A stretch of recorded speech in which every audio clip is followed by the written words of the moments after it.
College degrees. The shining symbol of intelligence has officially become the world's most expensive participation trophy. We spend 4 years inside a state-sanctioned sensory deprivation tank, surviving on ramen, caffeine, and academic gaslighting just to qualify for a job that will train you from scratch anyway. All that for a piece of decorative cardstock that costs more than a Ferrari, and a handshake from an economy that doesn't remember promising you anything. Society convinced 18-year-olds this was the golden ticket, the barrier between flipping burgers and the middle class. Instead, I'm competing with 600 other graduates for an unpaid internship that still requires 3 years' experience. We became the most educated generation in human history, and somehow, the most financially immobilized, working jobs that don't require degrees, living with roommates we didn't plan for, and paying interest for an education that's now available on YouTube for free, with timestamps. This is Cynical Lab, where we exaggerate, break down, and occasionally bully corporations for entertainment purposes. If you're here looking for a factual analysis or peer-reviewed research, brother, you're in the wrong place. There was a time when college actually made sense, not as a personality trait, but as a tool. You went if you wanted to become a doctor, a lawyer, an engineer, professions that required actual specialized knowledge. College was selective, which meant the degree signaled something rare. It wasn't luck, it was a competitive advantage. You had the leverage, and employers treated it that way. And yes, it cost money, but it was money you could realistically earn back. In the 1970s, tuition at public universities was low enough that you could pay for a year of college by working a summer job at a minimum wage. Since then, the cost of college has increased by over 1,200%. That is 4 times faster than inflation. To put that in perspective, if cars had increased at the same rate as college tuition, a Toyota Camry would cost $90,000. Today, to replicate that old summer job pays for college dream, you'd have to work roughly 4,500 hours. That's 80 hours a week, every week, with no sleep, no food, no taxes, and apparently no biological limits. The summer job didn't die. It was murdered by a board of trustees who realized that 18-year-olds are the only demographic stupid enough to sign a $100,000 life sentence before they can legally rent a Corolla. Once college stopped being affordable, the system had a choice: lower prices or make borrowing easier. They chose borrowing. Instead of asking why tuition was exploding, the solution became simple: just give teenagers access to more money. Government-backed loans, minimal friction, no real financial literacy required. Just shut up and sign here. At 18, before you filed taxes or understand compound interest, before you've even picked a major that isn't based entirely on vibes, you're handed a financial instrument that would make a hedge fund pause. Don't worry about the cost, they said. Invest in yourself, they said, which is beautiful advice. Until you realize you're the only investment where the return isn't guaranteed. Because when customers can borrow almost unlimited money, prices stop responding to reality. Universities realized something magical. If the government guarantees the loan, the school gets paid no matter what happens to you. So if tuition is up 1,200%, the knowledge must be 1,200% better, right? Calculus 4 has to be harder than it was in the 80s. No.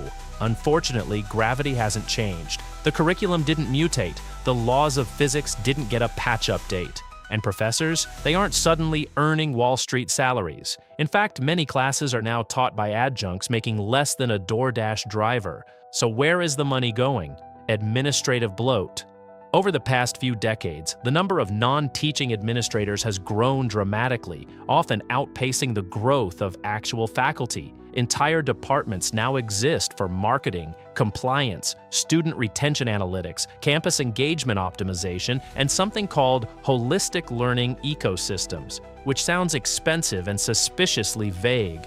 Somewhere along the timeline, universities stopped competing on academics and started competing on aesthetics. The campus tour became less about curriculum and more about amenities. You're not shown the library first, you're shown the massive climbing wall. Dorms turned into luxury apartments. Dining halls turned into food courts. Universities built lazy rivers, esports arenas, boutique fitness centers, and student unions that look like Apple stores with a minor in anxiety. Colleges stopped being institutions of higher learning and became all-inclusive luxury resorts that occasionally host a lecture. And when you're competing for 18-year-olds choosing between campuses based on vibes, you don't win by saying, "Our physics department is rigorous." You win by saying, "We have a waterfall in the student center." Students were sold an experience, a curated, Instagrammable, 4-year transition into adulthood. And it works, because if you're borrowing the money anyway, what's an extra $5,000 for upgraded dorm furniture and a 24-hour smoothie bar that serves something called debt detox? And the bill? Deferred to your future self. The genius of the system is psychological. You don't see $80,000. You see a monthly, income-based repayment. Future you becomes the co-signer for present you's optimism.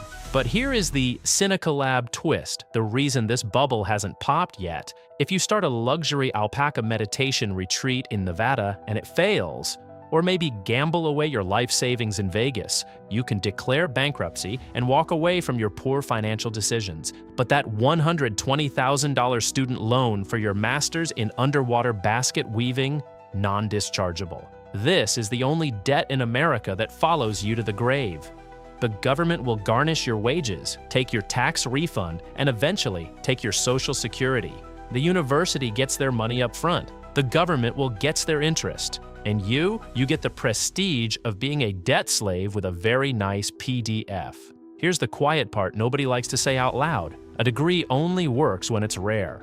In the 1950s, fewer than 10% of Americans had a bachelor's degree. If you had one, you stood out. It signaled discipline, and employers saw it and assumed value.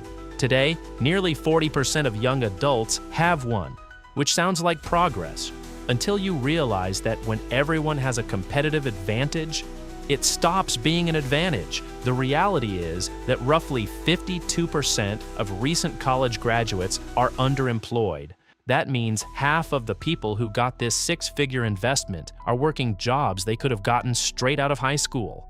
That's not upward mobility, it's academic hyperinflation. When you flood the market with degrees, jobs that once required a high school diploma now require a bachelor's degree. Jobs that once required a bachelor's now prefer a master's. Some entry-level positions list qualifications that look like NASA is hiring for customer support. Employers don't even care that you spent 4 years studying postmodern narrative structures in 90s sitcoms. The degree is just a compliance certificate.